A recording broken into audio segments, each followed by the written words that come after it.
Hi friends, welcome back to my channel. ఏ మతం భారతదేశంలో పుట్టి ప్రపంచానికి వెలుగు, అదే మతం ఇక్కడ ఎందుకు క్షీణించింది? బౌద్ధ మతం భారతదేశంలో తన ఆధిపత్యాన్ని ఎలా కోల్పోయిందో తెలుసుకుందాం. భారతదేశంలో ఆధ్యాత్మిక మరియు సాంస్కృతిక విప్లవానికి దారితీసింది. అయితే చారిత్రకారుల అభిప్రాయం ప్రకారం దీనివల్ల కొన్ని ప్రతికూల ప్రభావాలు కూడా కలిగాయి. భారతదేశ సాంప్రదాయాలు, ఆర్థిక వ్యవస్థ, రాజకీయ పరిస్థితులపై దీని ప్రభావం గురించి సవివరంగా ఈ వీడియోలో తెలుసుకుందాం. బౌద్ధ మతం వేద మతంపై విమర్శలు చేయడం వల్ల వేద సంప్రదాయాలు బలహీనపడ్డాయి. యజ్ఞ యాగాదులు, పూజా పద్ధతులు తగ్గిపోవడం, వేద మతపరమైన ఆచారాలకు ప్రజల్లో ప్రాధాన్యత తగ్గింది. వేదాలను విమర్శించి బౌద్ధ సిద్ధ అనుసరించే ధోరణి పెరిగింది. బౌద్ధ మతం విరాళాల రూపంలో రాజుల నుండి, ప్రజల నుండి పెద్ద మొత్తంలో ఆర్థిక వనరులు సేకరించేది. ఆర్థిక వనరులు బౌద్ధ విహారాలు, శ్రమణ సాంప్రదాయాల పట్ల మళ్లించడం వల్ల గ్రామీణ వ్యవస్థ బలహీనపడింది. విరాళాలు అందించడంలో కొందరు రాజులు గ్రామాల అభివృద్ధిని నిర్లక్ష్యం చేశారు. ఈ బౌద్ధ మతం అనేది అహింసా సిద్ధాంతాన్ని బలంగా ప్రోత్సహించింది. ఇది సైనిక సామర్థ్యంపై ప్రతిభావాన్ని చూపించింది. అహింసను పాటించడంతో సైనిక వ్యవస్థ బలహీనమై విదేశీయుల దండయాత్రలకు భారత్ వ్యతిరేకించలేకపోయింది. బౌద్ధ మతం బౌద్ధ ధర్మాన్ని విస్తరించే క్రమంలో కొన్ని సామాజిక విభజనలకు దారితీసింది. బౌద్ధం, హిందూ మతం మధ్య విభేదాలు పెద్ద ఘర్షణలకు దారితీశాయి. బౌద్ధ మతం బ్రహ్మచర్యం, త్యాగం వంటి విషయాలను ప్రాముఖ్యత కలిగించింది. దీనివల్ల జరుగుదల కొంతమేర తగ్గిందని చరిత్రకారులు భావిస్తున్నారు. బౌద్ధ మతం అనేక విదేశీయులను ఆకర్షించింది. ముఖ్యంగా చైనా, గ్రీక్ మధ్య ఆసియా ప్రాంతాలు ప్రజలు బౌద్ధ ధర్మం ధరించారు.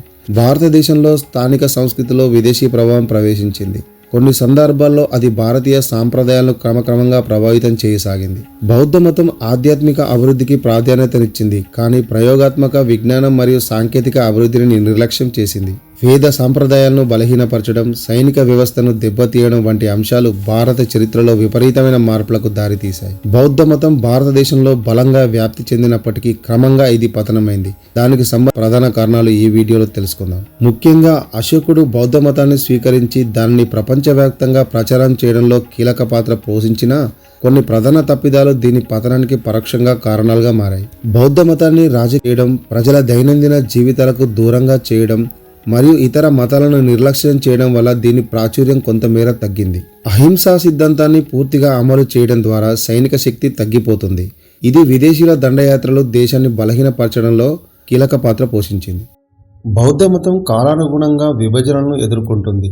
హీనయాన, మహాయాన, వజ్రయాన, తంత్రయాన మరియు సహజయాన వంటి వివిధ సమూహాలుగా విభజించడం బౌద్ధ మతం తన వాస్తవికతను కోల్పోయేలా చేసింది. హర్షవర్ధన్ తర్వాత రాజాభిమానం కోల్పోవడంతో బౌద్ధం క్షీణించింది. బౌద్ధ రాజుల స్థానంలో హిందూ రాజులు వచ్చారు.